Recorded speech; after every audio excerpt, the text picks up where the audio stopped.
Hi everyone, ఎలా ఉన్నారు? అందరూ బాగున్నారా అండి? ఈరోజైతే నేను వెజిటబుల్ రైస్ చేస్తున్నానండి.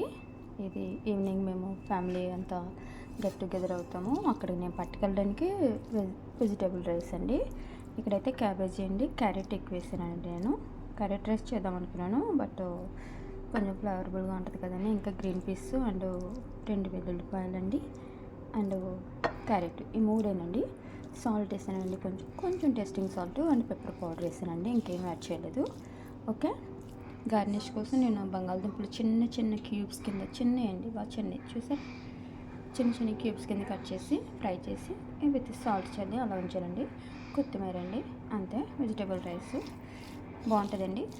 యాక్చువల్గా నేను ఎప్పుడు వీళ్ళకి మేము ఈరోజు ఫెస్టివల్ అండి, ఈరోజు రేపు అండ్ 3 days ఉంటుందండి. పేరు రోష్ హషానా అంటారు, న్యూ ఇయర్ లాంటిది. వీళ్ళకి న్యూ ఇయర్ అండి అది. ఇప్పటి నుంచి వీళ్ళకి న్యూ ఇయర్ స్టార్ట్ అయినట్టు. ఓకే, ఎప్పుడు నేను వెజ్ బిర్యానీ, దమ్ బిర్యానీ అన్నీ చేశానండి.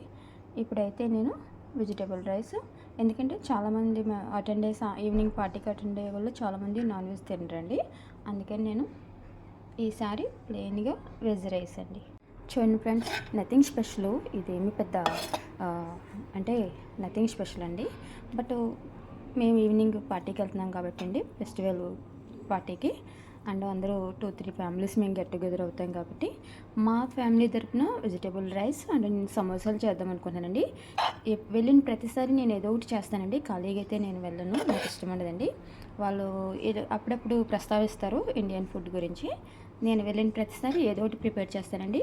చూడండి, ఇలాగే తినేవచ్చు. చాలా బాగుందండి, చాలా అంటే చాలా బాగుందండి. చూడడానికి చాలా ఎమీగా ఉంది అండ్ చాలా బాగుంటుంది కూడా అండి. దీనికి నేను లాస్ట్లో ఈ పొటాటో యాడ్ చేస్తే బిలీవ్ మీ ఫ్రెండ్స్, చాలా బాగుంటుందండి. ఫ్రైడ్ రైస్ లాంటిది, బట్ ఫ్రైడ్ రైస్ కాదు, బట్ ఇది కూడా చాలా బాగుంటుందండి.